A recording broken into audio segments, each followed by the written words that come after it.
you. Good evening, everyone. So we just came out of closed executive session where we called the meeting to order so we can begin our meeting. So we'll start with Dr. Adderholt. Good evening, everyone. Just a couple brief comments tonight.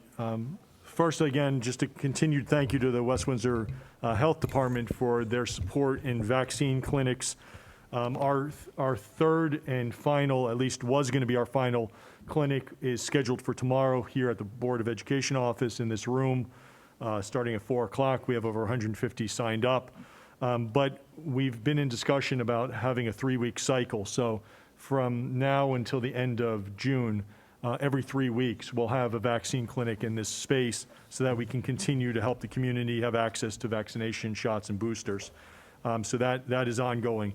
Also wanted just to note that we were just received notice today statewide that the Department of Health, the expectation is that the Department of Health release guidance to schools tomorrow with respect to the Department of Health updates around masking and contact tracing. So again, we expect that will come out tomorrow. We also expect that there will be a webinar for educators, school administrators, school nurses on Friday to help further explain and review, and that was just announced this afternoon as well. I know I'm already signed up to attend that, so we'll see what we learn. But it is our expectation that we'll notice the community no later than March 4th with respect to the direction that will be going on regarding masking starting March 7th when the executive order expires. And the last thing I just want to note is that there's a resolution on tonight's agenda with respect to board meeting dates. There are 2 dates that are going to need to be moved. So I want to just explain to the public the why. One is the March 8th board meeting, which is the night that we would have adopted the tentative budget. Just a week ago, the governor had announced and the legislature approved that his budget address was going to move to March 8th. So because the budget's going to be moved, his budget address, we will not receive our state aid allocation until March 10th, approximately. And because of that, we then can't adopt the budget before we know our state aid number. So we moved that meeting, or we'll have a recommendation for the board to approve. They're moving that meeting to March 15th. So that's on tonight's agenda. The other agenda is, board meeting is June 7th. June 7th is a primary day. Originally, we were scheduled to be in this space, but this happens to be the voting location for 2 legislative districts in West Windsor. So out of respect to the township clerk, she asked if we would consider moving it. We are moving our board meeting till June 14th. So the June 7th will move to June 14th. That's on tonight as well. So again, I just wanted to explain the why for those 2 dates. Thank you. Thank you, Dr. Adderholt. All right, so now we're going to turn to our Board of Education annual ethics training, which we do every year. And so I'll go ahead and turn it over to our board attorney, Mr. Kachesi.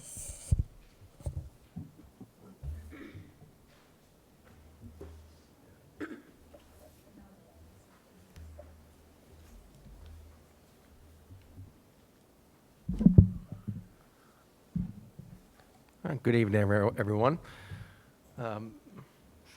Are we ready to start? Oh, okay. I just want to make sure we're waiting for the regular crowd to shuffle in. So,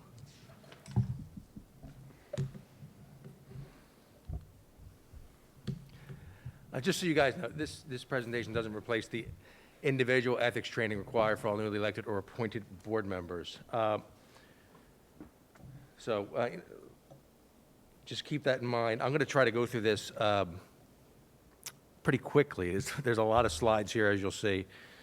And I know, look, you have a lot of time constraints, so we're going to do what we can. I know some of you were just getting here. I think Madam President just got here. I think she told me she had to take the Greyhound from the Hudson River line. So anyway, it's that time again. So all the pressure's on me to get this done quickly. You can just sit back, relax, have a bottle of red, bottle of white. It doesn't matter. No, it does matter. You can't do that. All right. So the New Jersey School Ethics Act is NJSA 18A 12-21.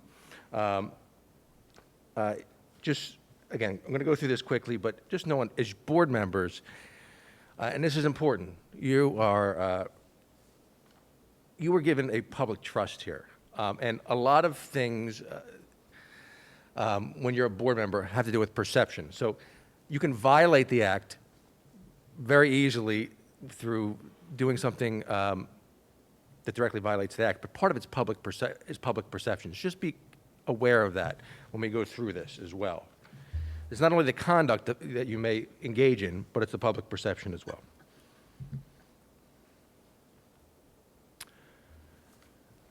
All right, and you'll see this, and you may have signed this already, but the Board of Education is required to have this presentation every year and adopt policies and procedures related to Code of Ethics. You may have signed this acknowledgement of receipt. If not, they signed it already? Okay. So you have the Code of Ethics, and you've seen it, you've acknowledged it, you've read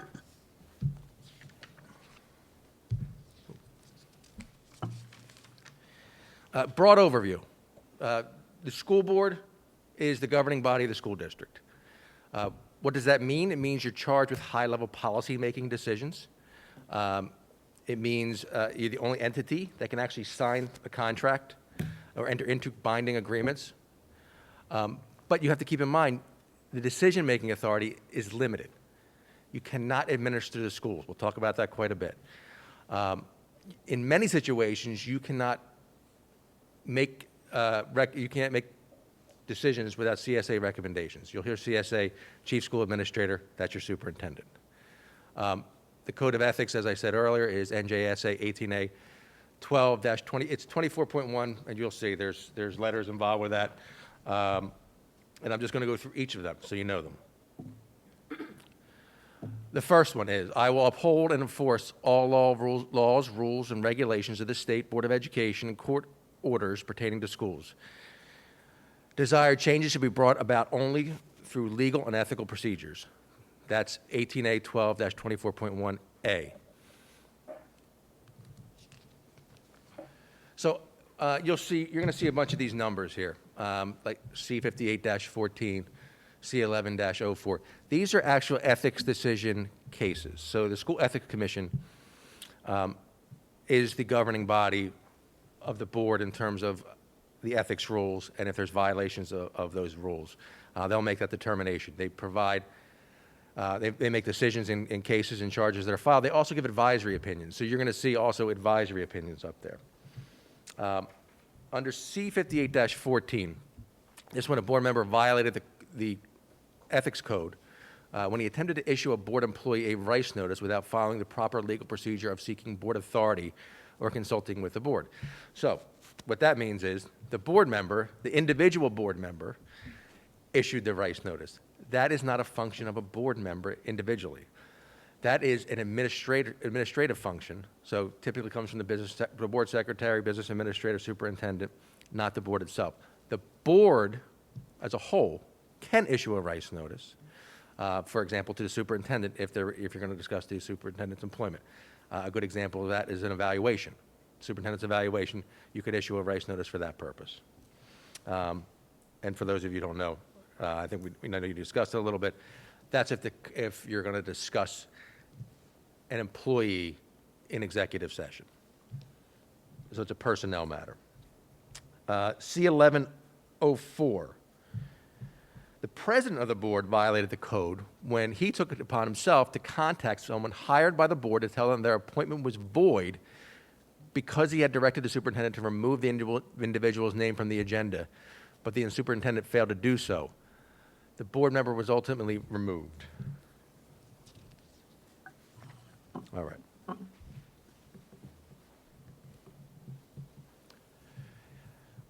(18A:12-24.1b). I will make decisions in terms of the educational welfare of children and will seek to develop and maintain public schools that meet the individual's needs of all children, regardless of their ability, race, creed, sex, or social standing. And as you see, I'm skipping over the evidence of violations. You can certainly read that for yourself. I'm going to hit some of these cases to give you an idea of what is implicated under this particular statute. Under C3620, the board president who raised concerns to a principal and superintendent about their child's teacher and filed a HIB complaint against their child's teacher did not violate this provision, even though the staff member was non-renewed. Comments and HIB complaints were made in their capacity as a parent, and the decision not to non-renew lies solely with the superintendent. So in this situation, it doesn't violate the educational welfare component because the board member is not acting as a board member, they're acting as a parent. And it was the superintendent's decision to non-renew. In C40-20, a more recent 2020 decision, the board vice president did not violate the act by making a statement during a public meeting lambasting a number of district parents by name and an advocacy group that were critical against past actions of the board, even though the meeting was virtual and was beamed into homes where children could see it. Not recommending you do that. However, that was not deemed to be a violation.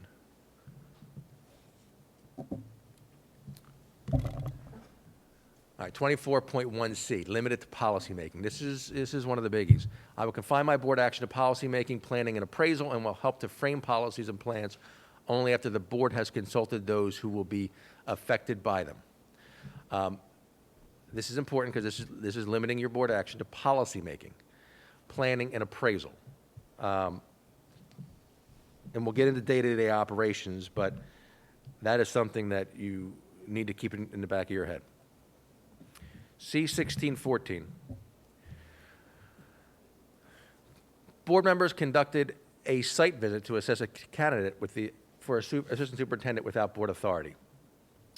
Now, there's a couple problems here. One is whenever you're dealing with employment, board members should not be assessing any candidates other than the superintendent. And here, in this situation, it was an assistant superintendent.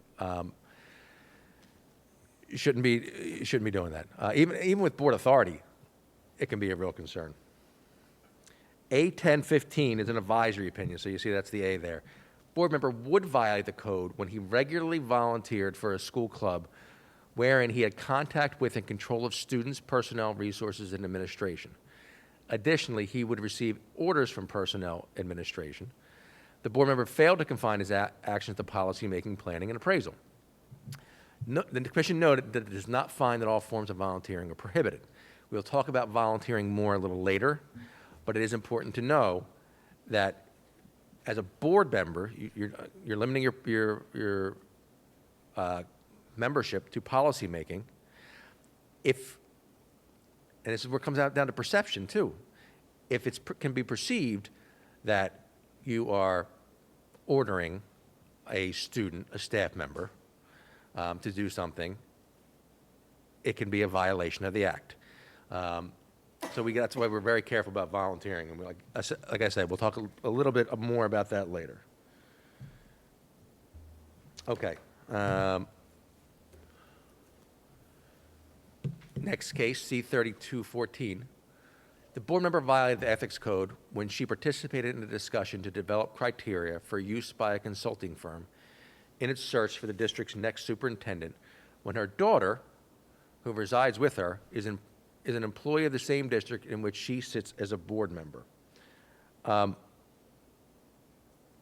I will note, in this situation, there was no penalty, even though there was a violation, just because the board actually took remedies by rescinding the vote. So there are mechanisms so you can avoid penalties, but just be aware of that. All right. Now we're going to move on to 24.1D. And I don't imagine you're too familiar with this provision. When you become a board member, you might think that you have more involvement in day-to-day operations. But this provision says, I will carry out my responsibility not to administer the schools, but together with my fellow board members to see that they are well run. You see this one violated quite a bit. It's one of the issues we run across in many districts, is board members crossing the line and thinking they are running day-to-day operations of the district and telling the superintendent or administration generally, hey, this is what we think you should do in these situations. It goes beyond the broad policy-making standard. So some of the cases, and there are many out there related to this, we'll go through. C-1420. A BOE member who raised concerns with complainant and to administration over her conduct at high school basketball games did not violate the code by asking to be on the policy committee and then working to provide the board policy dealing with removing persons at school events for disruptive conduct. The difference there is they raised concerns, which is okay. I mean, and we'll talk about this later too. If there are complaints, if there are issues, you can raise those issues with administration if they're not addressed, and you need to deal with it through policymaking. You can deal with it through policymaking as long as it's not day-to-day operations. But that was an appropriate way for a board member to deal with a concern. C-4010, board member violated the code by instructing the superintendent to allow a graduating senior to participate in graduation ceremonies when the superintendent had barred the student from participating in the ceremonies due to safety concerns. The police reported that there were threats that the student was the target of a shooting, and the board member was aware of the report. The intention may be good, but it doesn't matter. You can't give directive to the superintendent as an individual board member based on day-to-day operations and tell them what they need to do in terms of day-to-day operations, despite your intent, whether you're right or wrong.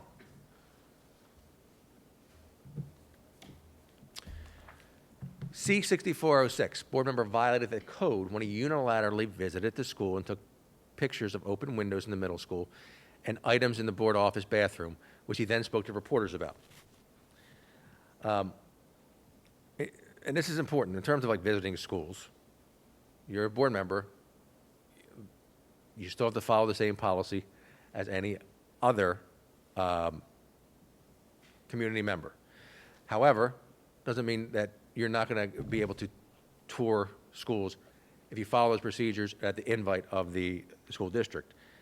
But to go and take pictures, as occurred here, and then talk to reporters, not only does it violate this rule, it also, it violates several rules related to the Ethics Act in terms of confidentiality and things of that nature. A-1510,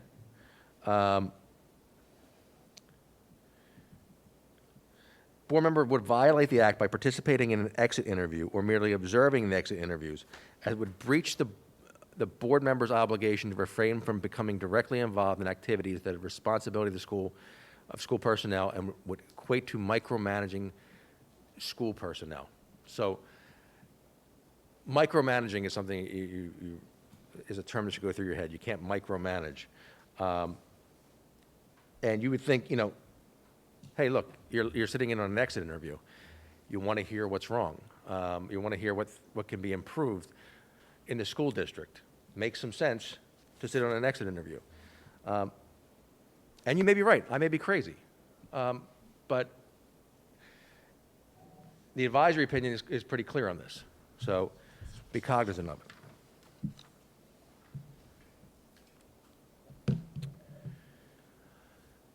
All right, 24.1E, no personal promise, private action. This seems like common sense, and it should be, but it does get violated. I will recognize that authority rests with the Board of Education and will make no personal promises nor take any private action that may compromise the board. You will see that that phrase, will not take any private action that may compromise the board, is being used, especially when you're dealing with social media. There is some case law on that topic that we'll discuss. And I will just tell you this, that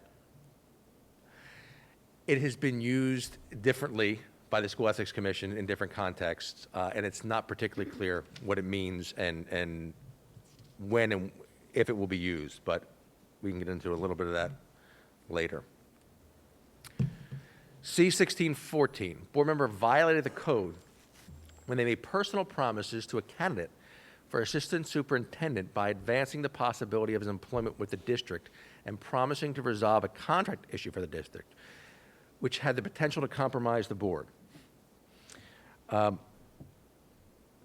In this instance, the board member was censured because they were making personal promises that were beyond their scope.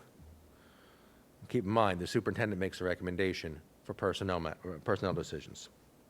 C-6319, the board member did not violate the act by negotiating and sending a proposed CSA contract, the superintendent contract, to the ECS, the Executive County Superintendent, prior to full BOE review and discussion. Although the actions ostracized a minority of the board, such acts did not exceed the scope and duties of a board member.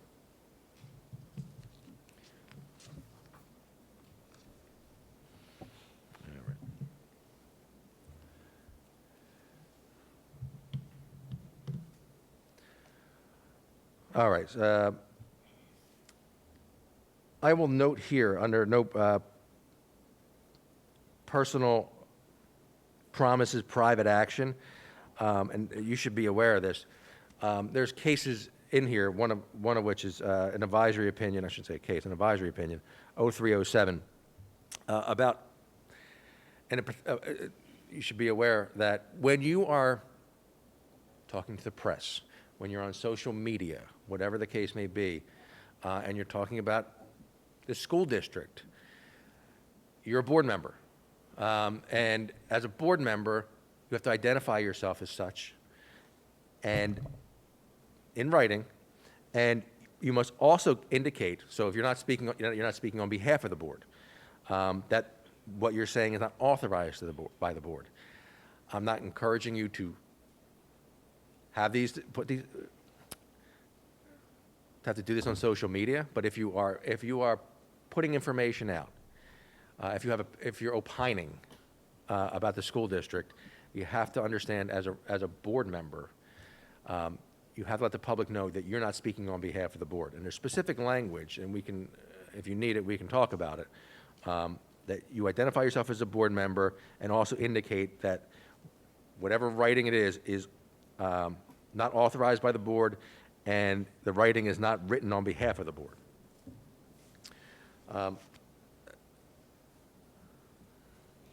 So, you know, these are First Amendment issues. I get it, but even the First Amendment has time, place, and manner restrictions. So there are restrictions to the First Amendment. You can speak your mind, but not on the board's time.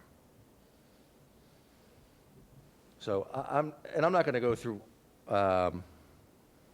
Well, actually, let me go through C-3418 because that's a pretty bad one. This was a 6-month suspension. The board member violated the act when, during a traffic stop, she identified herself as a board member, stated that she hates cops because they hurt black people, called the request for her license and registration a blank insult, threatened to make a call right now to the council president, and after told that the ticket could not be avoided, stated, then I'll call the council president and your skinhead cop chief too. The township administrator sent a memo to the BOE president expressing concerns over these actions, and the SEC found that her near immediate self-identifying as a board member was an attempt to leverage BOA position. That's a pretty egregious, and the 6-month suspension is a big deal. Under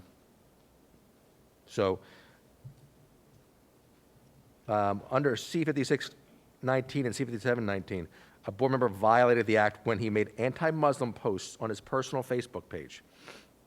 Although it was found the posts were on the personal page, not made in the capacity of a board member, and were his personal opinions, the board member was found to have violated Section E because he engaged in private action that may compromise the board and undermine the public trust.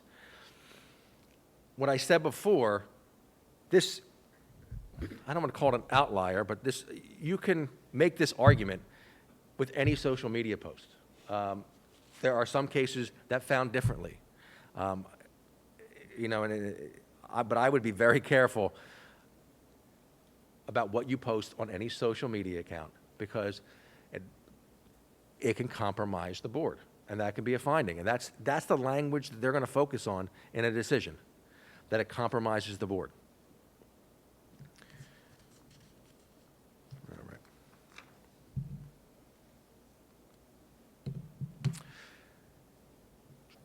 All right. All right, 24.1F, I will refuse to surrender my independent judgment to special interests or partisan political groups, or to use the school for personal gain or for the gain of friends.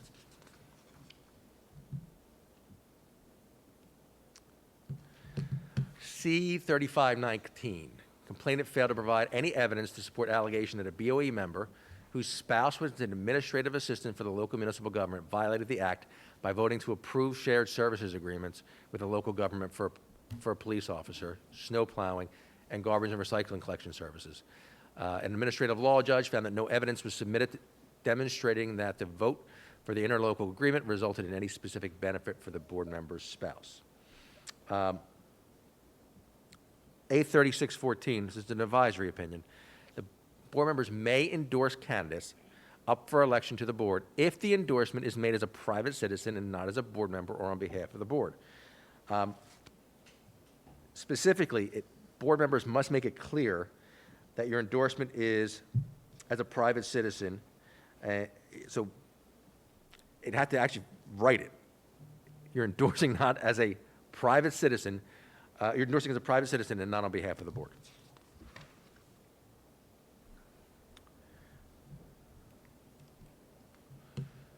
A2414, conflicted board members may not participate in the board search for a new superintendent as confidential matters pertaining to search criteria, et cetera, might be disclosed by the board member. Just note that says conflicted board members. So if you have a conflict that would preclude you from being involved in the superintendent search. You can't be involved in the search criteria either. So advisory opinion 0608, board member who was previously employed and was terminated by the superintendent filed ethics charges against the superintendent, and upon being elected, called for a vote of no confidence in the superintendent, would violate the act by participating in the evaluation or any discussion activities and votes related to the employment of the superintendent. That's pretty self-explanatory. There's clearly a conflict, and there was personal gain potentially for that individual. This is one that tends to also get violated quite a bit, and it's very, very important for all board members. You are privy to confidential information. So 24.1G requires you maintain that confidentiality. It says, I will hold confidential all matters pertaining to the schools, which, if disclosed, would needlessly injure individuals or the schools. In all our matters, I will provide accurate information, and in concert with my fellow board members, interpret to the staff the aspirations of the community for its school. I mean, it's, again, pretty clear. If you have confidential information, it stays confidential. You're going into those executive sessions, you may get confidential information, it doesn't leave that room. C-1718, board member was censured for responding to and having a social media message reposted over an alleged student discipline incident of a high school student. Message identified the student's school, grade level, gender, and specific details about the incident and length of suspension imposed. C-0919, a board member was reprimanded for inadvertently copying a community member on an email that was intended to go to all BOE members and the superintendent, wherein the discussions that were held in executive session over a staff member parent's complaint over a security issue were revealed. That's how strict the confidentiality provision is interpreted. It was an inadvertent, it was a mistake. It was absolutely a mistake. You may say the SEC goes to extremes, but confidentiality is critical. So obviously public trust is important. Keeping things confidential is important. In terms of the public trust, you should say to yourself, am I keeping the faith?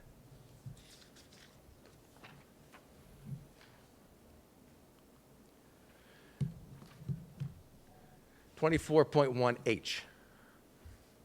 I will vote to appoint the best qualified personnel available after consideration of the recommendation of the Chief Administrative Officer.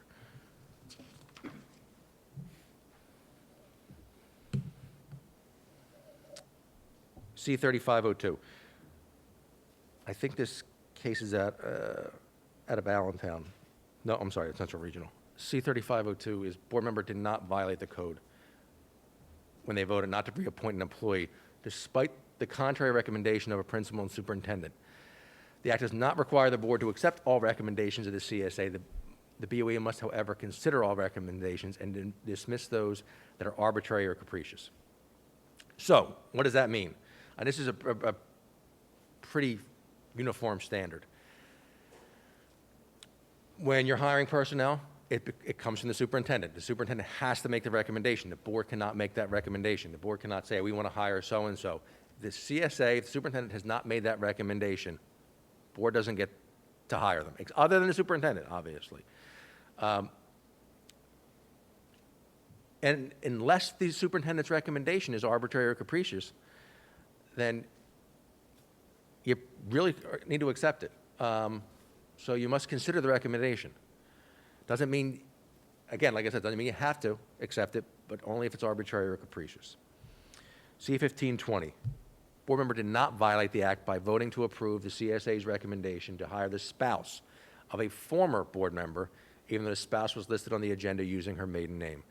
The BOE was not under any obligation to inform the public that the individual was the spouse of a former board member. The key there is former. Obviously, if you're a board member, school district cannot hire a relative of yours.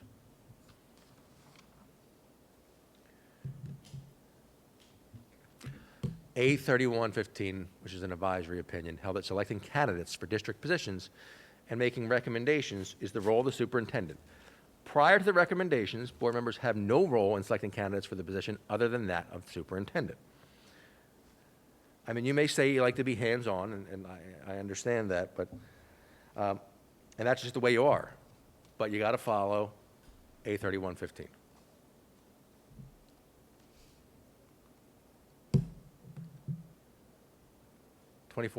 I will support and protect school personnel and proper performance of their duties.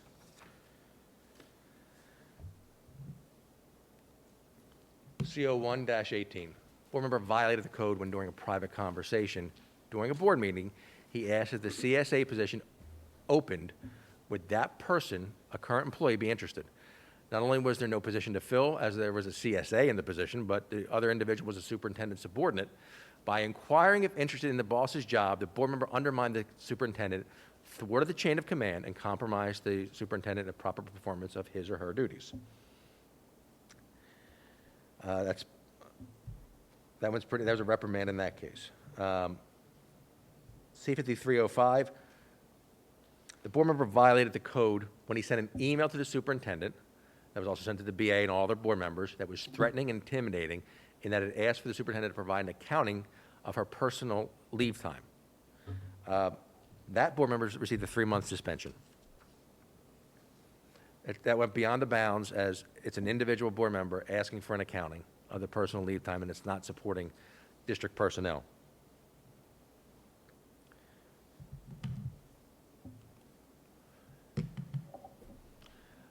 President of the board, under C-2511, president of the board violated the code by posting comments on its Facebook page and a link of a picture of the superintendent. And it said, now if we can only do something about our local terrorists that destroy dreams and burn futures. That board member was censured. And in terms of the discipline, censure is, other than removal, the highest form of discipline. It goes reprimand, then suspension, then censure.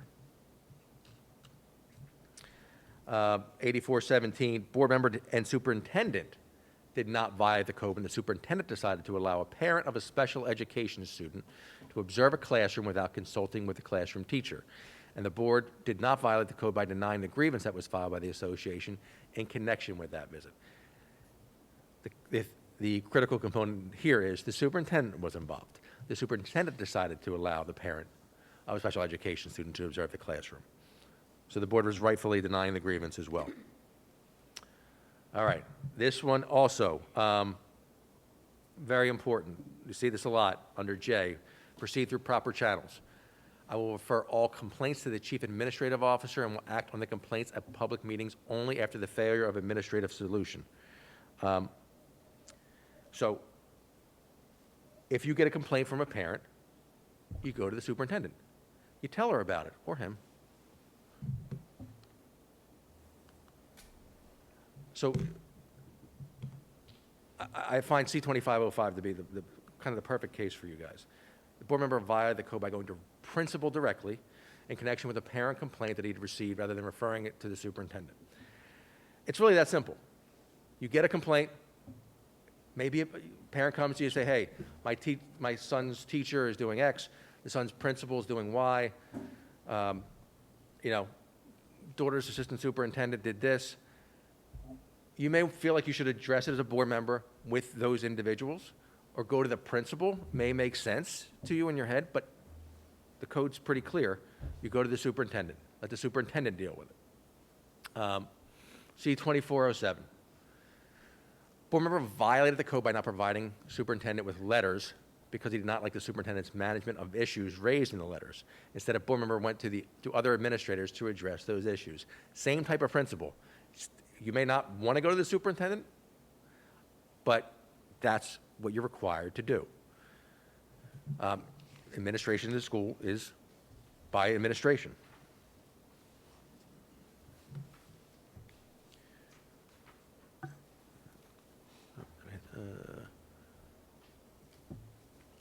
All right.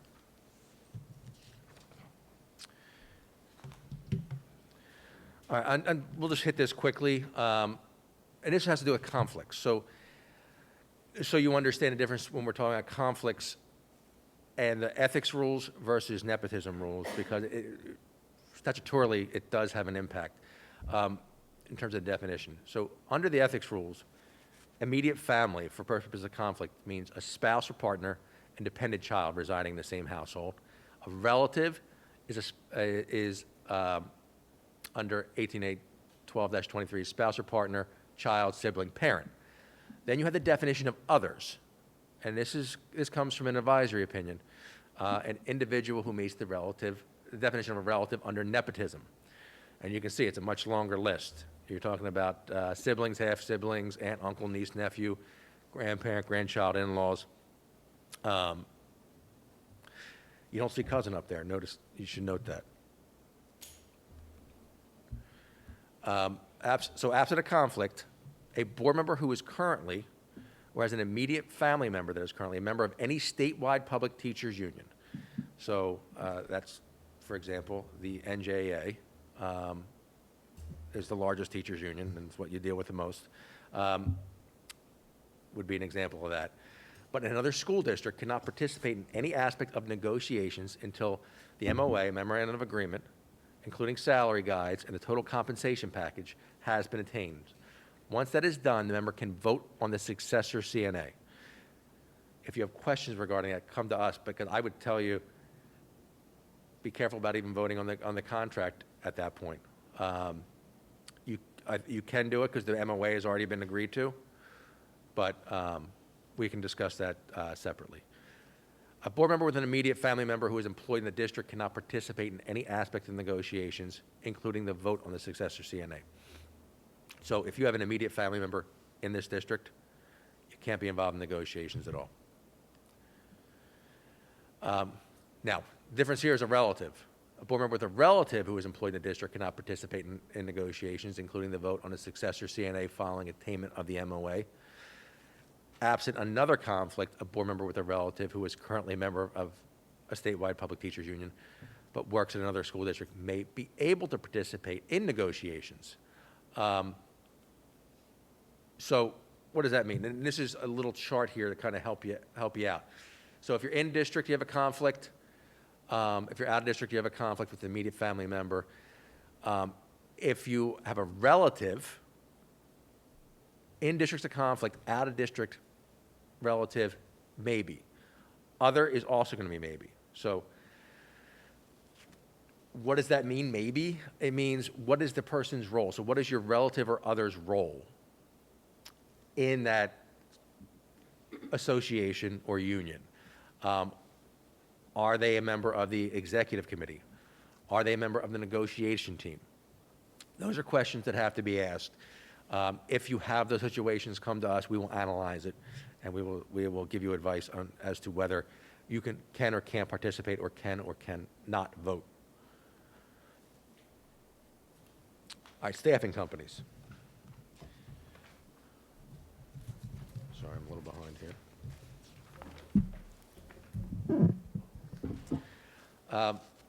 So in advisory opinion 8/24/17, it advised that employment of a board member's sister by a substitute staffing company that had a contract with the board for substitutes would not conflict the board member from negotiations or participating in all issues concerning the district superintendent's, building principal, or budget. Okay, so that's another example. Substitutes, here's another advisory opinion, A3014. For substitutes, advised that where a board member's spouse is employed as a substitute teacher in district, the board member may not participate in any personnel matters of those in the chain of command of the board member's spouse.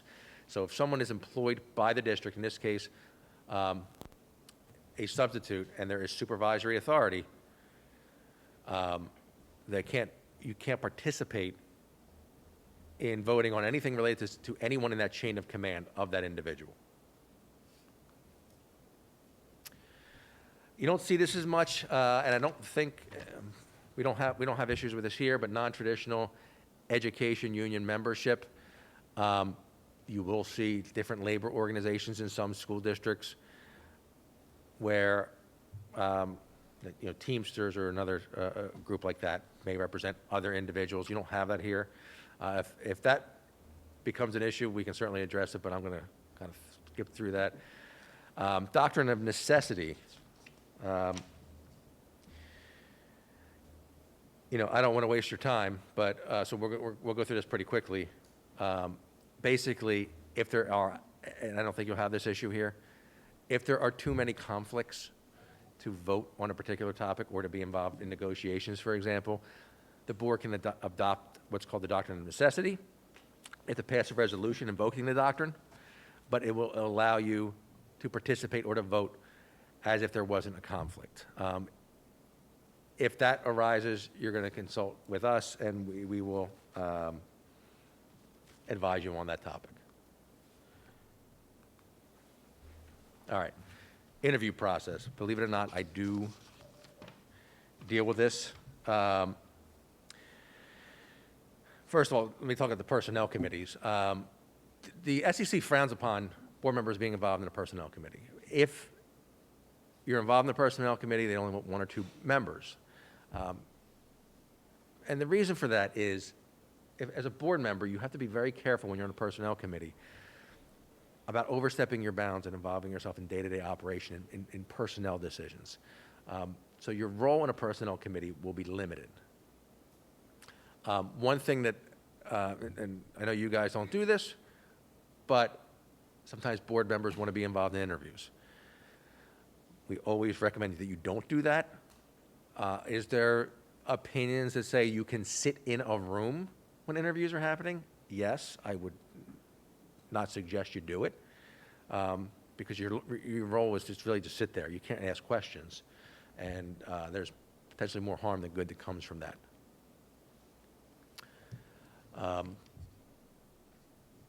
And again, final recommendations for personnel decisions, even if you're sitting in that interview, has to come from the superintendent anyway.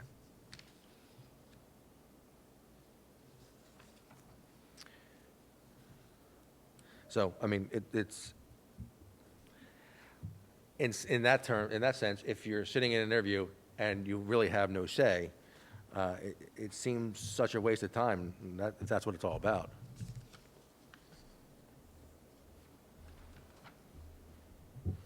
All right. I know a lot of you might have questions about this. We're talking about volunteering. You may say, "Hey, look, I'm volunteering. I'm just having fun. Wasn't hurting anyone." But you have to be careful with volunteering as a board member. I know you're trying to help, and you want to participate in the school community, but you have to be cognizant of what your role is as a board member. So really, and what it comes down to is you have to be very careful about being in a position where you are directing staff or students or taking that direction. You don't want to put a staff member in a position where they feel like they have a board member that's here and they have to treat them differently or because, or they do something that they wouldn't normally do because the board member is directing them.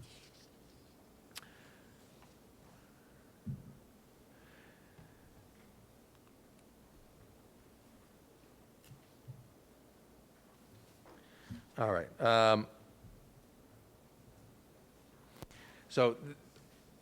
And I just jump back a little bit with that one. These advisory opinions that we have listed up here do talk about board members and preclude, I don't want to say precluding them, raise the issues and say they shouldn't have volunteer in these particular situations. The SEC made it clear that you can volunteer, though. And like I said, you know, I know, you know, when you're a volunteer, you think, hey, look, it's 9 o'clock on a Saturday. It's my time. I'm acting as a parent. But just be cognizant of your impact on the staff members and students and what your role is in that regard.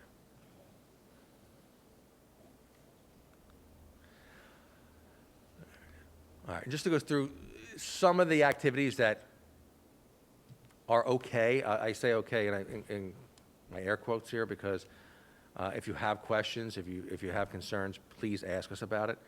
So the School Ethics Commission does not view intermittent non-executive, so you're not telling volunteer activities to be an issue. The main concern is that a board member should not be in a consistent supervisory position nor generally oversee staff or students from volunteering. So volunteering activities that are okay. Helping to construct and maintain props for the musical play, loading and uploading band equipment for the marching band, serving as a team parent, including arranging and organizing spirit days, senior celebrations, and end-of-the-year banquets.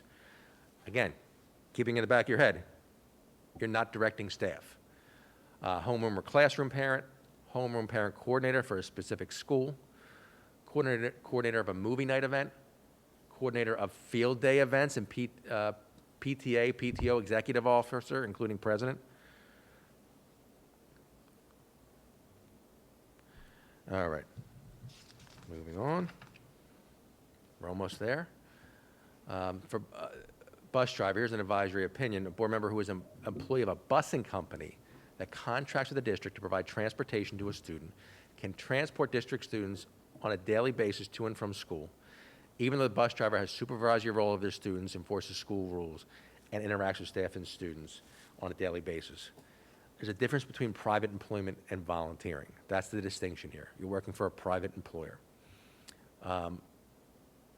So in here, getting paid, the contact is okay. Not getting paid, the contact is not okay.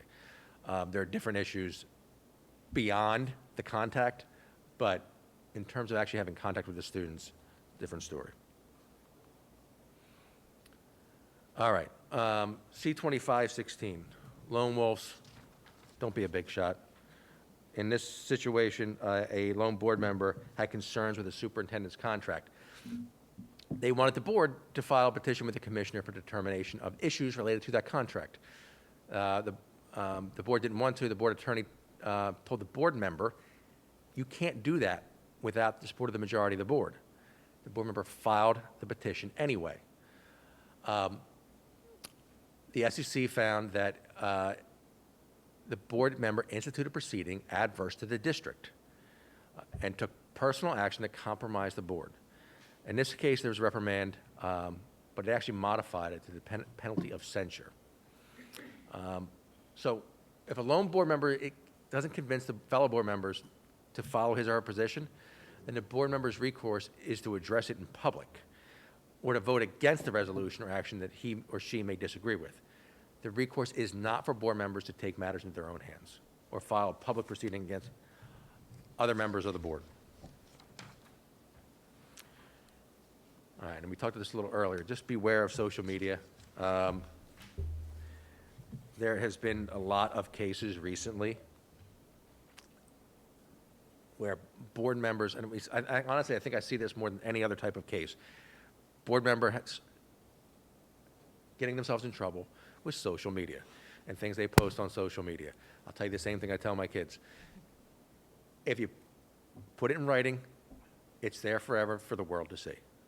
Don't think just erasing it is gonna change it. So expect the world to see it. If you're in C-17-18, board member was censured for responding to and having social media messages reposted over an alleged student discipline incident of a student.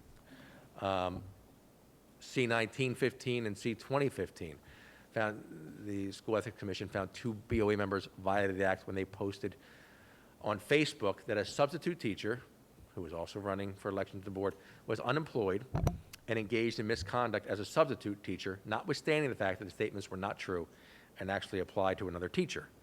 So they were wrong, but even so, they had no right to do that.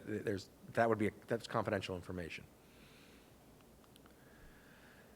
C-56-19 and 57-19, the SEC found the BOA members violated the act when they posted offensive posts on personal Facebook pages that were anti-Muslim. This is one where the private action compromised the board and undermined the public trust. So we can talk about freedom of speech, but again, time, place, and manner restrictions, you are limited as board members.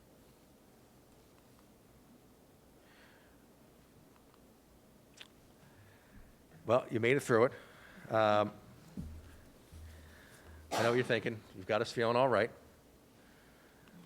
But these are the last words I have to say for tonight. So if you have any questions, feel free. Now's the time. Thank you, Mr. Cortese. Are there any questions from board members?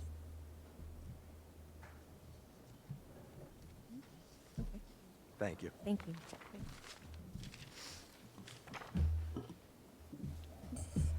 All right. We'll now move to the first opportunity for public comments. The board invites thoughts and reactions on agenda items and items of concern from members of our community who are present. Each participant is asked to give his or her name and address prior to making a statement, which will be limited to 3 minutes in accordance with Board Policy 0167. All statements shall be directed to the presiding officer. This public comment period shall be limited to 60 minutes. Any public comments?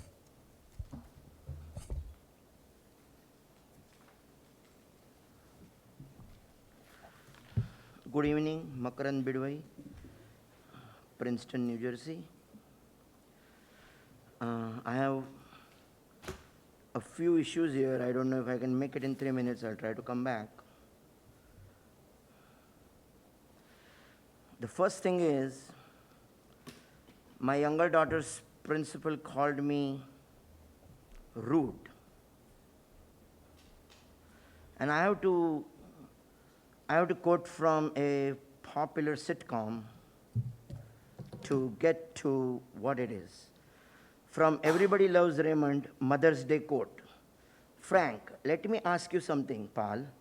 What have you had, a tough week? Well, I have been living with your mother since before you were born.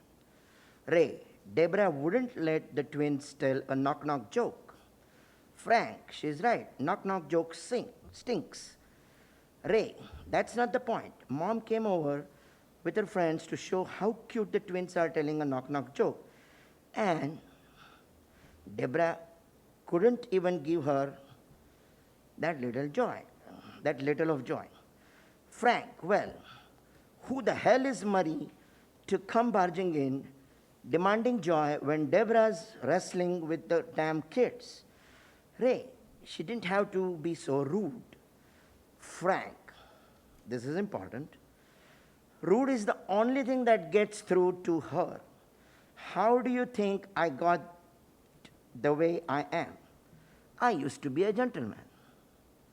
And that speaks about every bureaucracy. I mean, the principal is not in particular being target of this writing, but bureaucracies are insensitive. In another episode, Frank said, I tried nice once, didn't care for it. Today, the MRES principal let me know that I was rude. And there is my answer to him and this BOE. If you find me rude, that is because not just Governor Murphy is tone deaf and talent blind. Additionally, each of you are not winners in that listenership, and so pen is mightier than the sword. So here comes more from my assertive penmanship. And I think we should all be worried about what I'm going to read next. Very worried.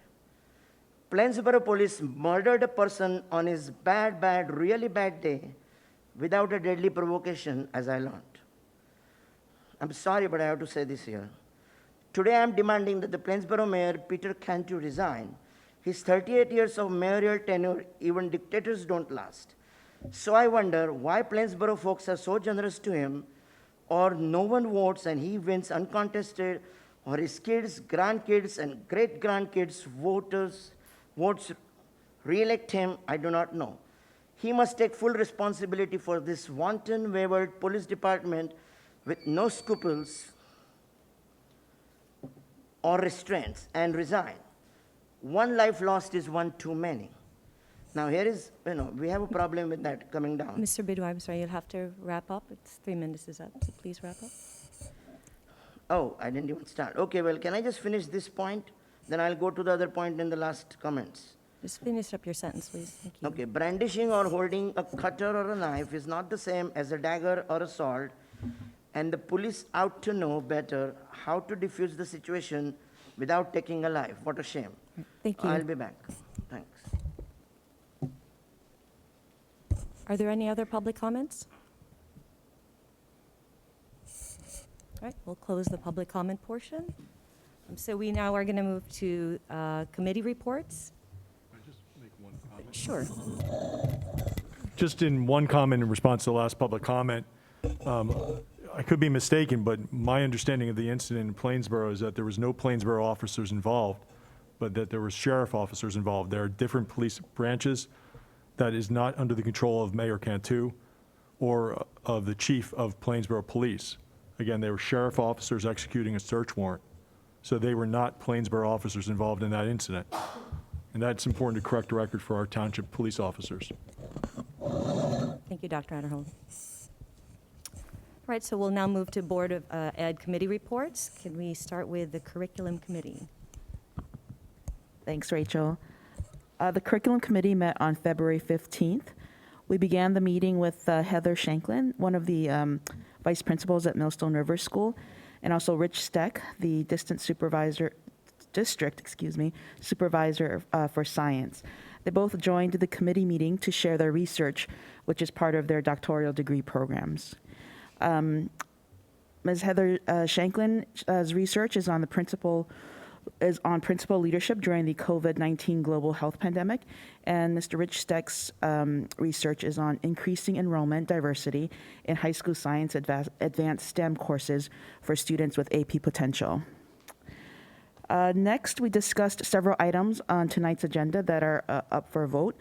First is to approve a high school student to enroll in an online course, American Studies 1 at Educare LLC for the 2021-22 school year at a cost not to exceed $195. The Curriculum Committee recommends approval of this high school program. Second is to authorize the fourth year of a 5-year shared services agreement between West Windsor Township and the West Windsor-Plainsboro Regional School District for cable television, which was originally approved on February 19th, 2019. The Curriculum Committee recommends approval of the shared services agreement. And last is a grant for the 2021-22 school year from the First Day of School Foundation grant. The award is in the amount of $1,000 to be used for supplies and community-based instruction programs in Ms. Papano's community middle school classroom. Congratulations to Ms. Papano, who was nominated and then selected to receive this grant. The committee recommends approval to accept the grant award. The Curriculum Committee will next meet on March 1st. Thanks. Any questions? None. Thank you, Loy. All right, we'll now go to the Finance Committee. So, Louisa. The Finance Committee met on February 15th. The committee reviewed the proposed agenda items for the upcoming board meeting, including the financial reports for the month. On the agenda is a motion to approve an easement at Community Middle School, allowing PSE&G access from the road to its electrical equipment in the front of the building. 2 referendum change orders are included on the agenda, one for costs associated with permitting delays at South, and one for costs associated with spot cooler rentals and installing additional condensate pumps at Millstone. Also included on the agenda for approval is Open Systems Integrators to move forward with the Wyckoff fire alarm system, the disposal of some obsolete equipment, and approval of the latest transportation quotes and jointures. The administration has been preparing information for the 22-23 budget, which is entered into a state computer system. Only the appropriations portion of the state software is available to enter information. There are certain calculations that have not yet been provided by the state, so the revenue portion of the software will not be available until after the governor's budget address. The governor has been granted permission to move the state budget address to March 8th, causing the district to move the date of the board meeting for adopting the preliminary budget to March 15th. An updated budget calendar was shared with the committee. Staff provided updates on construction projects, beginning with the referendum projects. Fire alarm work continues at Community and South and will soon begin at Wyckoff. Excuse me a second.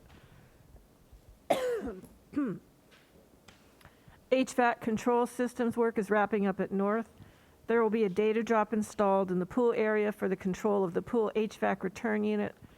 Work is wrapping up on the room ventilator, motor replacement. Delivery of brick for the North Dance Studio facade has been delayed up to 6 weeks. The gas piping is being connected to the existing building, and delays are expected with the expansion's HVAC equipment. At South, the Block B addition, which is the science wing, is coming to completion. Above-ceiling gas lines are being connected, which will allow for installation of the ceiling grid. Final cleaning and call for code inspections will begin. In Block A, which is the area in the front of the school, exterior panels are being installed and door frames are being constructed. Painting and floor tile installation is moving along in several areas. At Community, the punch list for the site work portion of the project is being reviewed. Work on the newly renovated music room continues with the completion of the masonry walls, roof decking, interior plumbing, and stud framing. In the Block D addition, punch list work is being completed. At Wyckoff, footings are mostly complete. Work is beginning on the masonry wall block. Staff also provided updates on the energy savings improvement projects. Project work is complete with the exception of controls work at Village, Town Center, South, and Dutch Neck. The combined heat and power system at South is awaiting final utility approval. Utility connection submeters used for energy rebate accounting are awaiting installation in the South Addition. The district is awaiting delivery of the HVAC equipment contained in several addenda to the energy savings improvement projects. Cafeteria report. In January, an average of 1,010 breakfasts and 3,545 lunches were served daily. The number of breakfasts served is up, but the number of lunches served is down, as compared to a recent average of over 5,000 lunches served per day. The main cause of the lower average in January is that schools were operating on a half-day schedule during the first 2 weeks. And on half days, we only offer to-go lunches. In a typical year, the lunch program averages about 2,800 daily lunches served. The committee discussed the transportation department. The district has 18 buses and drivers to cover in-district routes. Staff shared that the district's COVID-19 cases have declined dramatically. The governor of New Jersey announced that the state mask mandate will be lifted effective March 7th, and decisions regarding masking will be moved to the local level. The district is awaiting additional guidance from the state with more specifics. The district plans to wait to make a decision so it can use the most current information available. Federal regulations still require masks to be worn on buses. The committee is next meeting on Tuesday, March 1st. Thank you, Louisa. Are there any questions for the Finance Committee? Thank you. So then that now takes us to the voting portion of our meeting. So can I have a motion for administration items 1 through 3? Dana and Liz. Are there any questions or comments? Chris? Okay, we'll start with Ms. Bonzo. Yes. Ms. Jeez, I'm stuttering all of a sudden. Ms. Chiniera. Yes. Sorry about that. Ms. Ho. Yes. Ms. Krug. Yes. Ms. Maliga. Yes. Ms. Shetty. Yes. Ms. Zovich. Yes. Ms. McEwen. Yes. Ms. Juliana. Yes. The presentation must have took it out of me. All right, we'll now go to the curriculum items. Can I have a motion for curriculum items 1 through 3? Loy and Pooja. Are there any questions or comments? Okay, we'll start with Ms. Chiniera. Yes. Ms. Ho. Yes. Ms. Krug. Yes. Ms. Maliga. Yes. Ms. Shetty. Yes. Ms. Zovich. Yes. Ms. Bonsall. Yes. Ms. McEwen. Yes. Ms. Juliana. Yes. All right, now we'll go to the finance items. Can I have a motion for finance items 1 through 15 plus the yellow addendum? Louisa and Shweta. Are there any questions or comments? Chris? Okay, we'll start with Ms. Ho. Yes. Ms. Krug. Yes. Ms. Maliga. Yes to all, but for finance item 1A, I abstain from check number 214067. Okay. Ms. Shetty. Yes. Ms. Zovich. Yes. Ms. Bonsall. Yes. Ms. Chiniera. Yes. Ms. McEwen. Yes. And Ms. Juliana. Also yes to all, but for items 1A, abstain from check numbers 214176 through 214178. Okay, thank you. And so now we'll turn over to the presentation on the budget. Dr. Adderholm?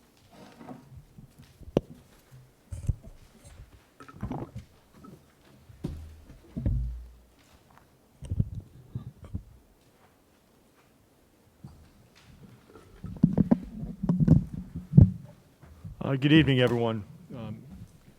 As with each school year, we have a budget process that we must go to.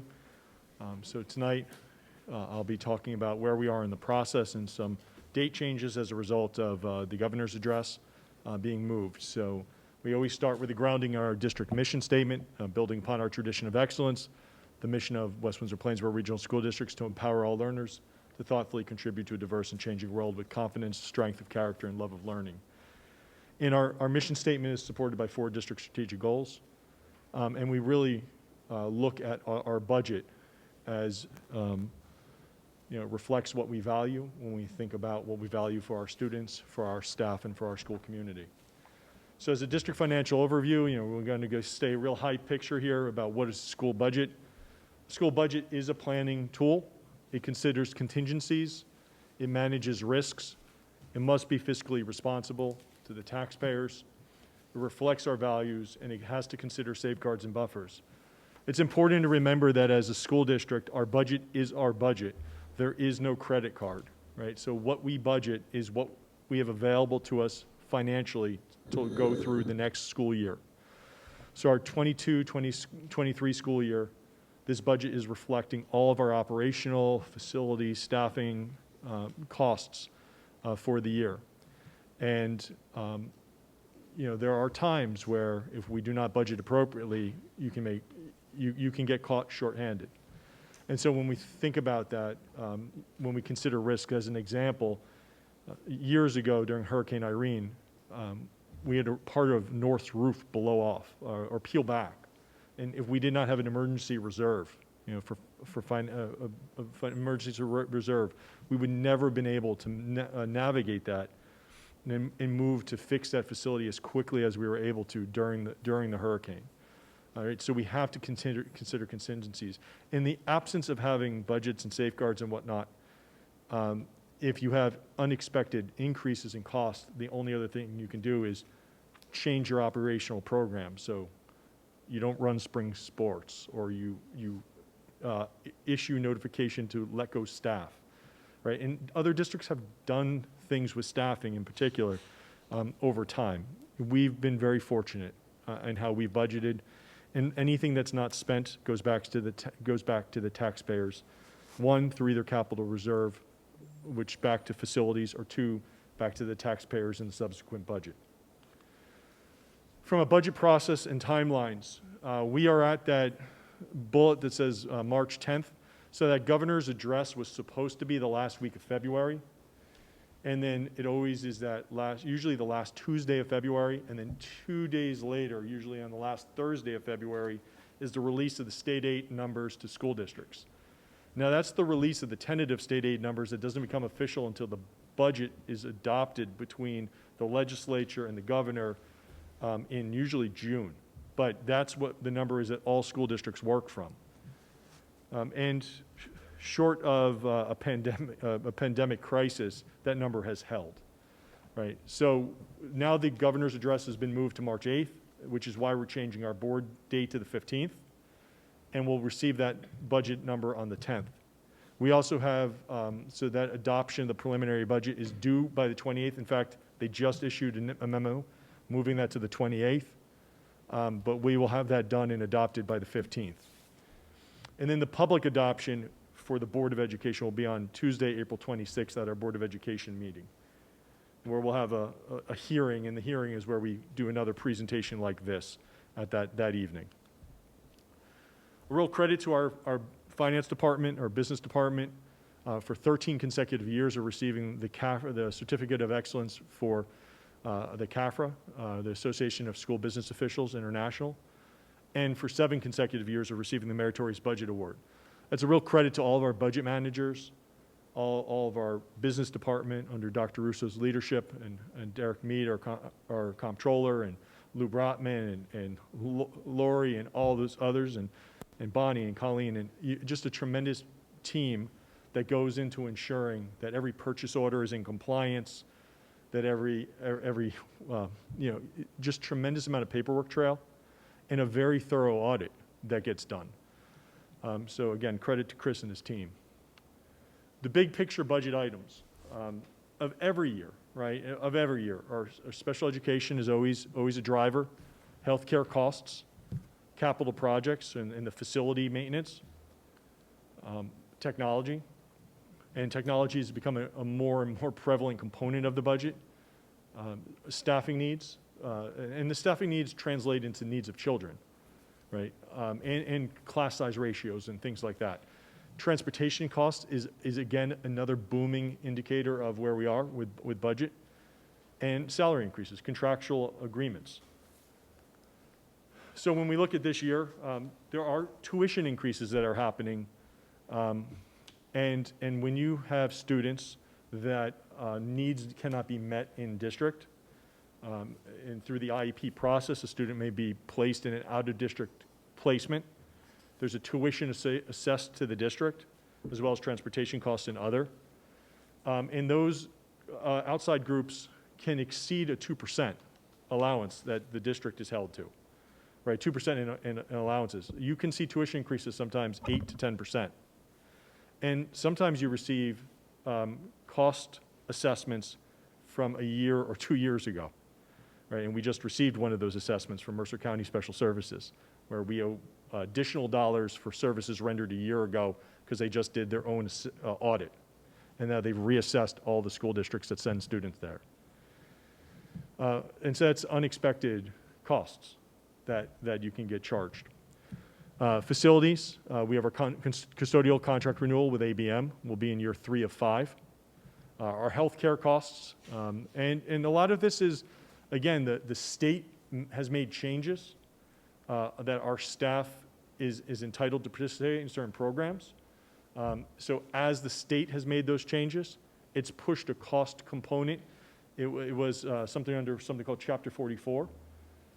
It served as a cost savings to employees, but it put an additional cost burden on school districts.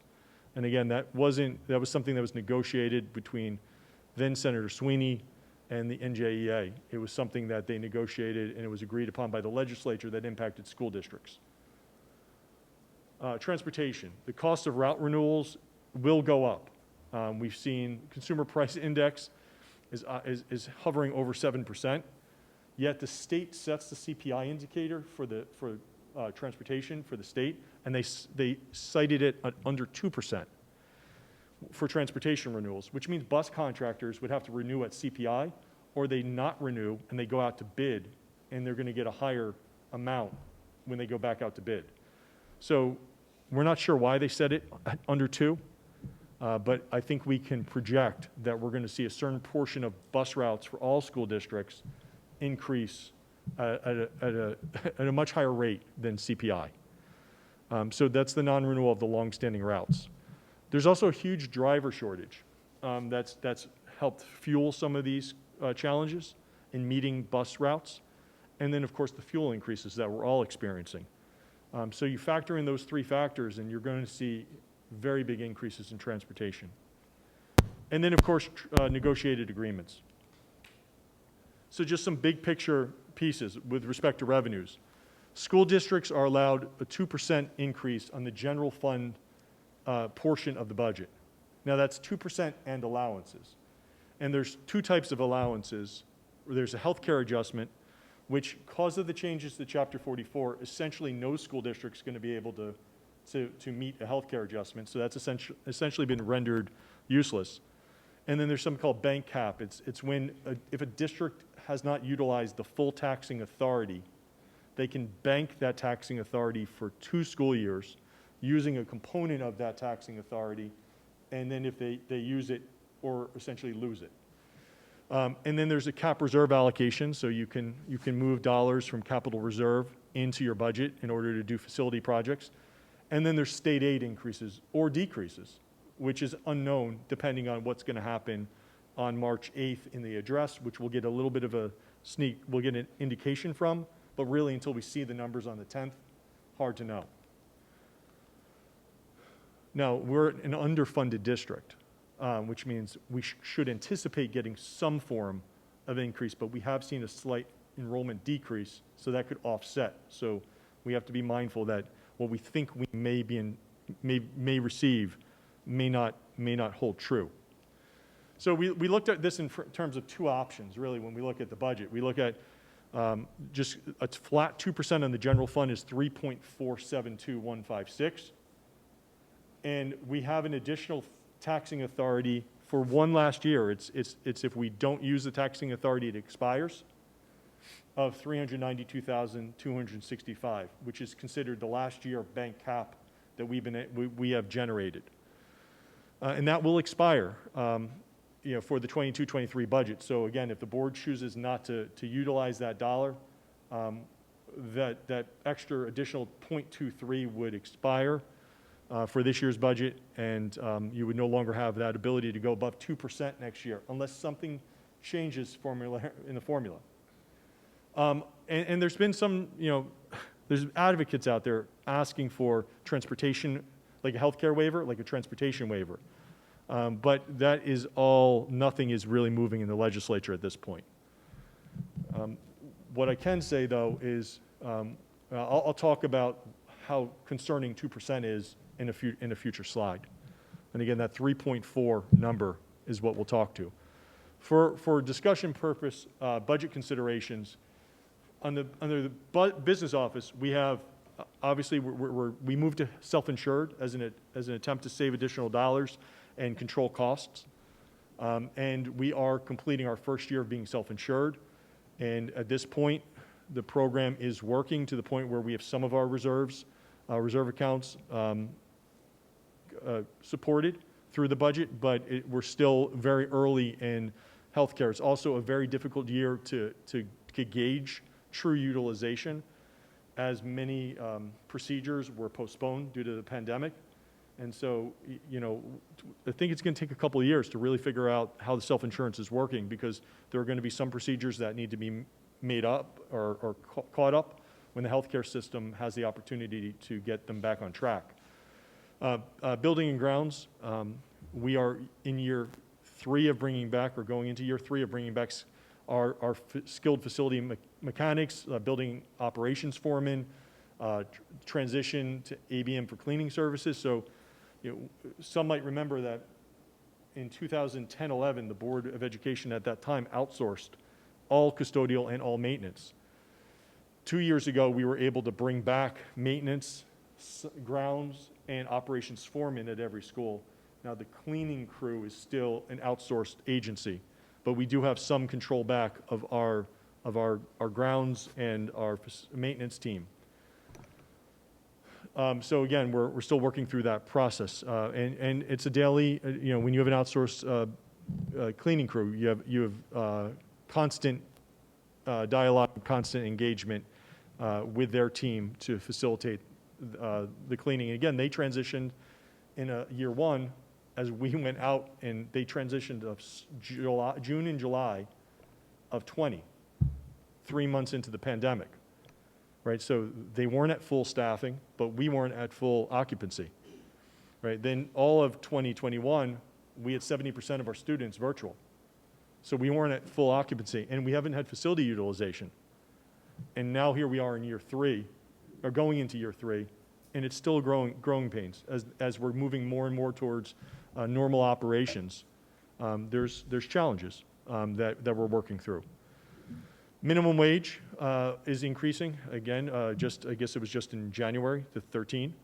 And substitute costs. We did increase our daily rate, but we have more we have more need and less people than ever before. So it's not just substitute cost, it's also coverage costs. Because when we don't have substitutes, we still need adults with children. And so, it puts a burden on our teaching staff. But a lot of teaching staff has been asked to cover classes. And there is a coverage rate, but it still comes at a cost of them missing preps and not having enough time to get ready for their own students and putting a burden after school. And it's a necessary component to make sure kids are covered, but there are cost drivers to that. Transportation, I talked about route renewal, I talked about gas prices, I talked about lack of drivers. ABM is the custodial maintenance team, again, year 3. And the one thing just to note is not only do we have the annual renewal, but as we've added square footage, we've added, 30,000 square feet on one facility, and, you need to add people, too, to clean that square footage. So not only is it the renewal of the route, but it's also some extra staffing as a result of the additional square footage. On the insurance side, you have the increase in the contractual costs, right, insurance and salaries. So there's just annual increase in individuals moving up the salary guides. You have insurance renewal costs due to natural disaster, due to theft, like the catalytic converter thefts across the state have increased insurance pools. The hurricane at the beginning of the year has increased insurance pools. COVID has increased it. The other thing that districts have been notified, again, not just WWP, but school districts, is insurance providers are going to make you carry a separate policy for cyber security. And one thing that's really important about that is not only is that going to be a costly endeavor, but it's going to come with requirements, like a checkbox of, do you have these base minimum standards met? And if you don't, you would have to upgrade that plus to get this insurance. So it's not just the insurance policy that could be a cost driver. It's also what do you need to make sure you're compliant to get to the minimum standard. And something like two-factor authentication. So many of us have that already on like personal finances and whatnot. Well, do you have that on every aspect of your student information system for login, right? And we have a lot of those in place already. But right now, Dr. Russo and Rick Cave and Harry Doctor and others in our tech team are analyzing the cyber insurance components for pricing. Technology, you have the refresh and upgrades. There's also all these licenses and renewals and staffing. We've added, we were already a one-to-one district, 5-12. And when we went to K-12, we added 0 staff for break fix and device support and all, right? And so this budget brings in 1 additional, but it's a starting point. You need a lot more technology team to support 11,000 devices, plus all the networking infrastructure, plus all the devices in all the classrooms, plus the televisions, plus it's a lot of moving parts with technology. Instructional consideration. There's been a huge movement towards digital tools. And right now, a lot of this is grant funded, but there's going to need to be an assessment because those grants are going to be expiring. by the end of '23. I think it's '23, it might be into '24. Professional development, how we work to support and train our staff. Intervention services, again, a lot of this currently is in ESSER dollars, or the federal dollars. But you think about our basic skills and reading recovery and things that have been built into the district budget. And then there's all the ESSER dollars in addition to, but we have to think about intervention and support. And that's where the utilization of the federal funds comes in. In special education, there's always questions about staffing and staffing ratios and meeting needs of children. And a lot of the staffing is driven by code numbers about how many students per teacher by type of instructional program throughout the spectrum of services. So the types of program, multiply disabled versus LLD versus resource room versus in-class resource versus autism, right? So what are the needs of the children, and then how do you staff appropriately based on their individual needs? But that drives staffing, and we have to be mindful of it. We also have to look at staffing ratios over time as we've built programs in district. And our special services team and our child study team member, our special ed administrators, all the support professionals, OT, PT, speech, whatnot, we've brought a lot more students back in district, but as we've done so, we've had to make sure that we've increased our staff to make sure that we're properly supporting. And the state did allow students to receive services up to age 22 if determined by the IEP team that certain services and remediation was needed based on the IEP process. So there are a few students in district up to the age of 22. Usually students age out of special education services at age 21, the year they turn 21. Now it's the year they turn 22 currently. And that will change back, but it does drive some additional cost. Staffing increases, we have built in a nurse using ESSER funds. This is an additional floater nurse. We anticipate, due to the when the ESSER funds moves away, we don't expect that the nurse will go away. We expect that we'll find a way through retirement to make sure that everyone's whole. And so we might, we're surging up as we've had needs, and then we'll decrease in 2 years the same. UBHC is University Behavioral Health Care. This is our clinicians from Rutgers University that we've had on staff for the last several years. We have 4 full-time clinicians providing mental health assessments, direct support to families and students, on-site assessments, assistance with insurance, insurance with hospitalization placement, depending on the needs of our students. The pandemic has not been kind to many students when it comes to their social emotional needs and mental health. And we've had a rapid increase in the number of assessments needed above and beyond what our 4 clinicians can accomplish. And quite frankly, we haven't been at 4. We've been at 3 due to maternity leaves. So we're looking at adding an additional clinician using ESSER funds here as well. We have these 2 beautiful dance studios being built, and student need will ultimately drive this, or student scheduling, but we do anticipate at the very least a 50% dance teacher at both high school south and north, which would be a 1 growth FTE. BCBA is a growth board certified behavior analyst. We have several in district already, but we are contracting out support above and beyond the staffing that we have in, and that this would help mitigate some of the cost we're spending already in outside providers. We do have some need for instructional assistance support, and that is for students that have specific needs. And we're being very mindful of special education and the supports needed. So there's several special education staff positions built in. And at the same time, we'll still do a review analysis of our enrollment, and we'll still look at, we just don't staff equal. We look at the enrollment needs. We do an enrollment analysis by school, by grade. We have a very proactive high school master scheduling, staffing meetings, where we look at the staffing within, and we'll continue that process as we already have all those meetings lined up for the building the fall schedule over the next couple of weeks at the high school level. Second topic I wanted to just bring up is capital projects and referendum. We have the completion going on, and this should be done through the 22 school year, 22 calendar year, I should say, but the completion of the Energy Savings Improvement Program. This is about a $27 million energy project that we've been working on with Schneider Electric and New Roads Construction and all the different vendors that have come in to do the work. This is upgrading HVAC systems and putting solar on roofs and energy envelope savings for, and we've seen already relatively high cost savings in meeting the projections and beating the projections of energy savings as a result of the partnership and the work of the ESIP. Wyckoff expansion is something in the referendum. You know, Wyckoff has broken ground on the addition. So that's the expansion component. There's also a renovation component that has to follow. There's various HVAC projects that are still remaining, and there's the media center renovations. And this will probably take both the 22-23 and the 23-24.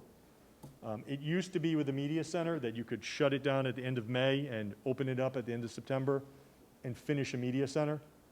And with supply chain issues everywhere, the reality is libraries have turned into 6 to 8 month projects. And when you start thinking about taking a library offline at an elementary school, you know, you have to remove, it's not like you can just take the books and put them in the hallway. Now you're storing them off site, so you have to think about your classroom libraries, you have to weed libraries down, which you've seen a lot of those through the curriculum committee reports over the last year as our librarians have been working to do that. So there's a lot of work going into this, but we do anticipate most likely 3 to 4 libraries starting to move with renovations as early as this summer. So this is what's left in the referendum. High School North renovations for the culinary arts. South is completed. The Wyckoff Fire Alarm Project, which is a state contract vendor and will be working to work on awarding it. Chris, is it this meeting or next meeting? But I know it's coming forward soon. The HVAC at Wyckoff, which is a heating, ventilation, air conditioning system. The renovations again at Wyckoff. This is the existing main office would get changed to a new entrance. Renovation of the existing main office, changes to the nursing suite, and other renovations throughout that building. And then the media centers, again, there's 7 remaining, North, Dutch Neck, Millstone River, Hawk Village, Town Center, and Wyckoff. And then there's some additional contingency budget that you need to always have whenever you have the project. So there's about $12.5 million still not awarded, and then there's additional work that's still being done this year above and beyond that. So when we look at the overall budget parameters, again, we're anticipating state aid on March 10th. This year, when we talk about unknown budget contributors, we are entering in, and we just had a kickoff meeting with our Service Association partners. They represent secretaries, bus drivers, instructional aides, cafeteria aides, and other.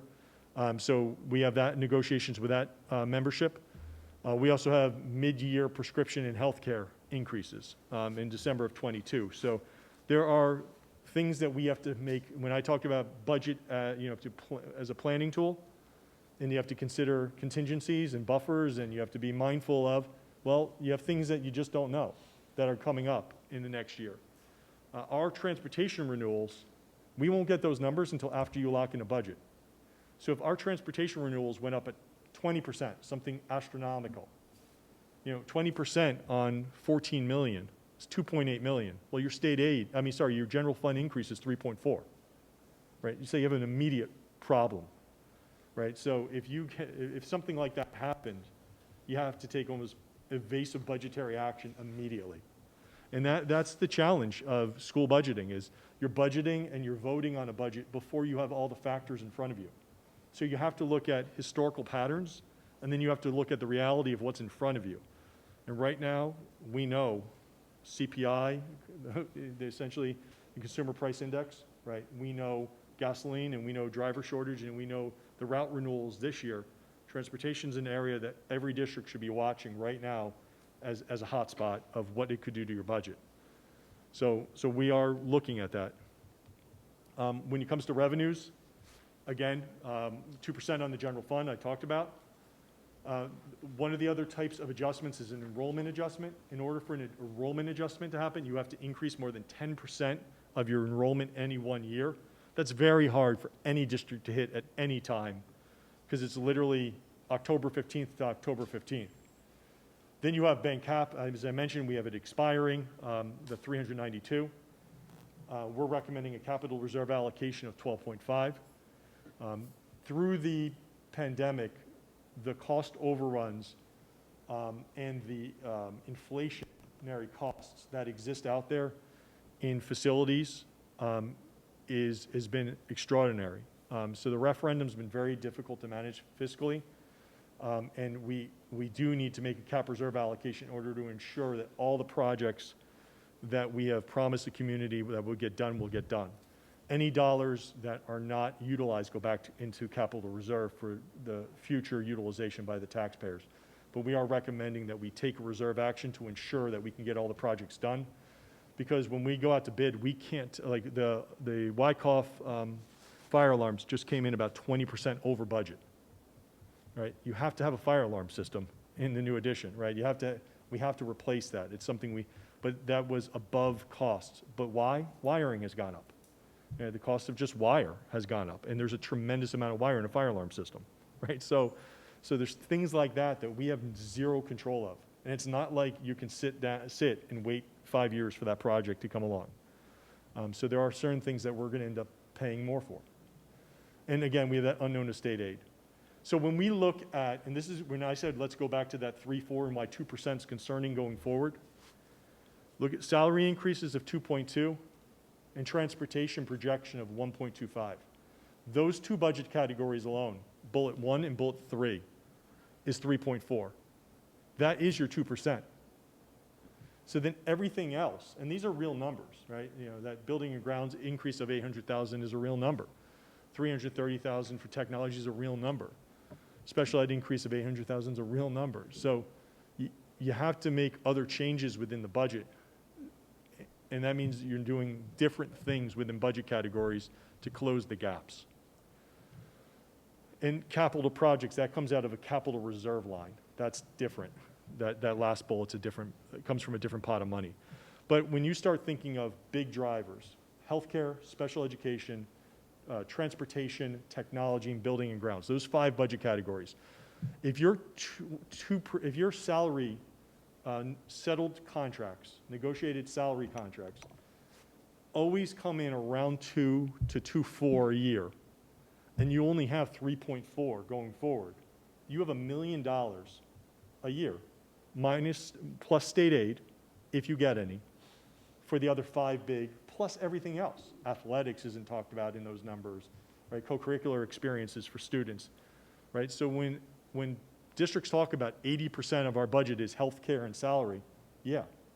And so your discretionary dollars are limited to almost nil of what you can actually do to impact experiences for students. And that's why we have to always look for every cost savings and opportunity to look at contractual savings. We have to look at outsource services, essentially like building and grounds. We did big analysis to say, like, what part of the team could we bring back? And what part of the team do we need to keep out? And we made the decision to keep the cleaners out at this point, right? So, we are always trying to find a respectful way to balance the needs of our students and our staff and still find a respectful way to move forward with our taxpayers and deliver an incredible product to our community. So our recommendation is that we use the full taxing authority this year as this 0.23 is going to expire, which would bring us to just about 3.864. And again, this would be our last opportunity to go above 2 unless something changes in the formula. And with that, I believe that's the last slide. So if any member of the board has questions, I'm happy to try to answer them. Thank you, Dr. Adderhold. Are there any questions?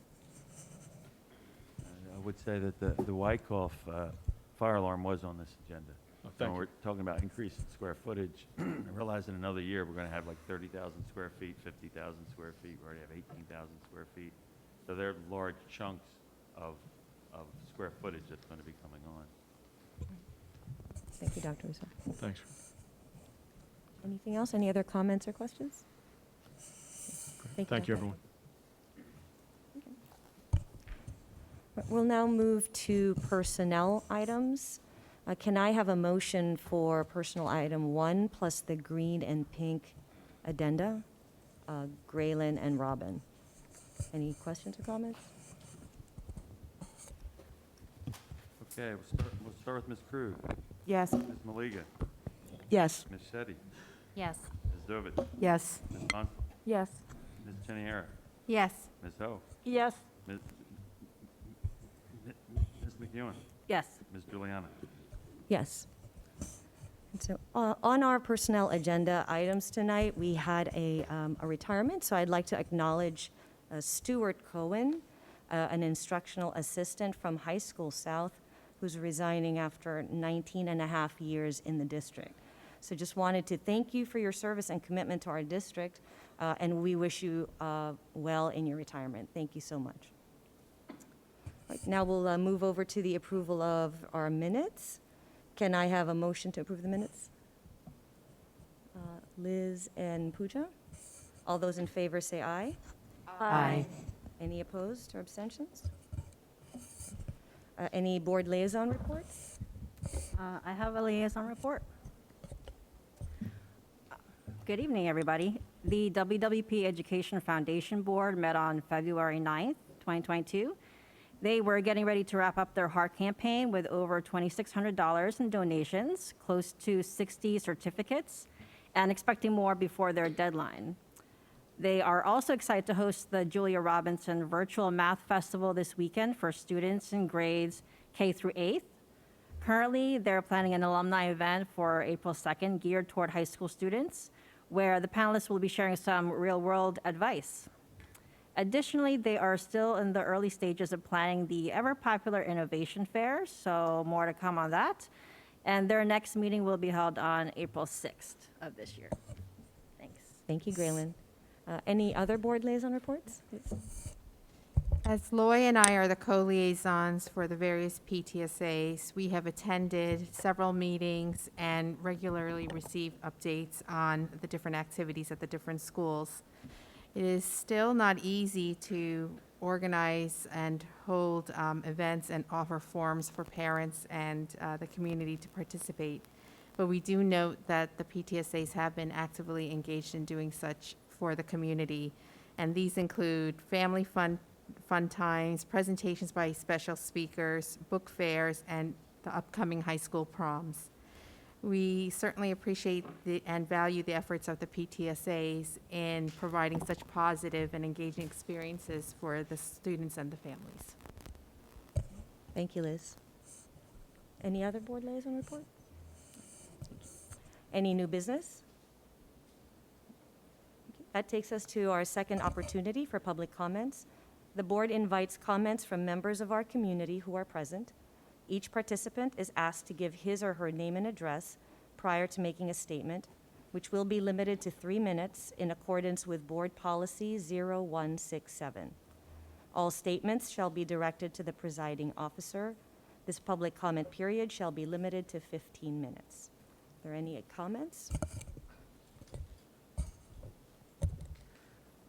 Thank you, Mr. Bidway, again, Princeton. The media unequivocally says that it's the Plainsboro police. If it's the state patrol, whoever, they should not kill anybody like that. Just to conclude that, they could have used a fishing net, a wildcat net, or a bed sheet to control a guy with a knife. It was not even a gun or anything. Anyway, so let me move on. Very interesting proposal here. I don't know how practical it is, but we'll try to work with it. San Francisco School Board members recalled for their disconnect. I personally think this BOE is in disconnect with parents, particularly someone active like me. I am proposing, and I'll try to follow through this idea, we need to make the PTA and the PTSA more meaningful. They have to stop funding campaigns. I don't know why they're getting the money for, but it's a waste. At least I'm turned off with all those emails. They can donate their funds to the Education Foundation, the Innovation Fair, which I really like. It's a great thing going. If something is positive, you will hear me, but it's going to be very rare. The president of each such school's parent body becomes the de facto board member. Instead of all these elections, No, and some of you might be, might have children in the school right now, but some of you might be grandparents. No offense, but we want only parents sitting in the board. At least that's my idea. Thus, we have 10 board members who know firsthand their problems and of others. Then they can be easily go-to, for the parents. This will no longer disenfranchise the non-citizens as each parent can vote. By the way, California allows everybody to vote.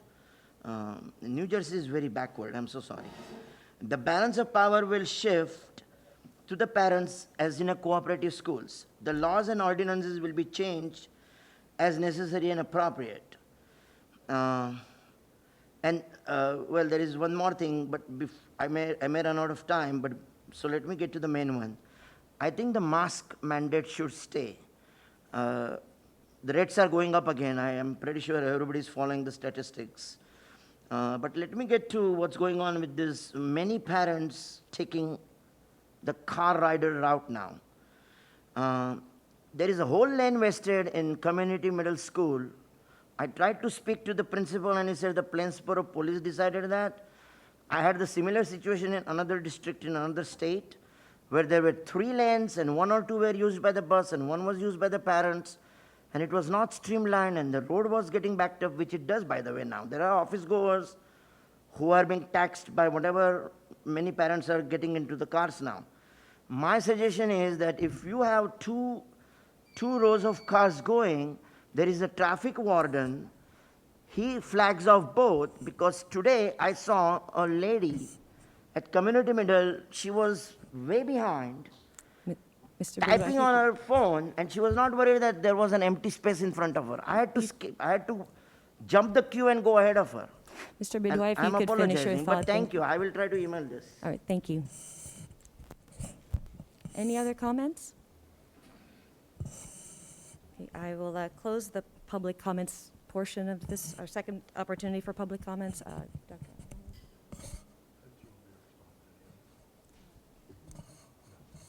All right, thank you. All right, do we have a motion to adjourn? Louisa and Loy, all those in favor say aye. Aye. Thank you very much, everyone.